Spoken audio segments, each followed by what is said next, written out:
राम राम जी। 150 साल पहले का हरियाणा वीडियो सीरीज में आपका स्वागत है। उस समय टैक्स वसूली का तरीका इतना ज्यादा दबाव वाला और लूट जैसा था कि लोग सच में बर्बाद हो जाते थे। कलेक्शन फरवरी और सितंबर में होती थी, यानी फसल आने से काफी पहले किसान को मजबूर किया जाता था कि वो अपना अनाज सस्ते दामों पर घाटे में बेचे। फसलों पर सरकारी निगरानी के लिए पहरेदार बिठा दिए जाते थे, जिनका खर्चा किसान देता था। और जैसे ही वसूली लेट होती थी, घुड़सवार और पैदल सिपाही गांव में डेरा डाल देते थे, वो भी गांव के खर्चे पर। टैक्स वसूली के लिए 136 घुड़सवार रखे गए थे, जबकि उसी इलाके में पुलिस के लिए 22 काफी थे। उस समय के टैक्स विभाग ने लिखा कि एक बुरा चलन फैल गया है। गांव में हायर्ड नौकरों की फौज भेज दी जाती है, जो किस्तों की मांग लेकर पहुंचते हैं। उन्हें न जनता की हालत से मतलब, न फसल कैसी है, न गांव की ताकत से। ये अधिकारी अपने भूखे चापलूसों का पेट भरते हैं। हर तरह के लोग निकम्मे आवारा गांव में घूमते रहते हैं और वही पैसे वसूलने का नाटक करते रहते हैं। 1822 में कलेक्टर ने बताया कि इन वसूली वालों की फीस 1 लाख रुपए से भी ज्यादा हो गई थी।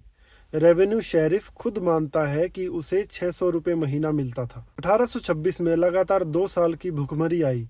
एक छोटे से गांव की सारी फसल जब्त कर ली गई, सारे मुखिया जेल में डाल दिए गए और 120 मवेशी बेच दिए गए, सिर्फ उन बकायों के लिए जो किसी भी साल उस गांव में वसूले ही नहीं गए थे। 1823 में कंगाली के साल के बाद 209 गांव के इलाके में से 53 गांव के मुखिया जेल में थे, कुछ तो 171 दिनों तक भी थे। 1824 में जेल स्टाफ को भी बढ़ाना पड़ा, क्योंकि टैक्स न देने वाले लोगों की भीड़ बढ़ती जा रही थी। कुटेल उस इलाके का बड़ा और खूबसूरत गांव था, जिसका हिस्सा रोड और पठान बराबर बांट कर रखते थे। 1823 में कलेक्टर वहां गया, उसे पठानों से नाराजगी हो गई और उसने उनके निष्कासन का आदेश दे दिया। रोडों ने इस आदेश पर अमल करते हुए मुस्लिम पठानों के घर तक तोड़ दिए। रोडों ने पूरा टैक्स खुद देने की बात तो की, पर वो दे न सके। 1800 रुपए अभी भी बाकी रह गए। फिर रोडों को जेल में डाल दिया गया, तब तक कि वो सिक्योरिटी जमा ना करा सके। वो गांव लौटे, अपनी भेड़ बकरियां और मवेशी बेचे, पैसा चुकाया और गांव छोड़कर भाग गए। बाद में वो लौटे, पठानों को मनाया और फिर कुछ पठान गांव में रहने लगे।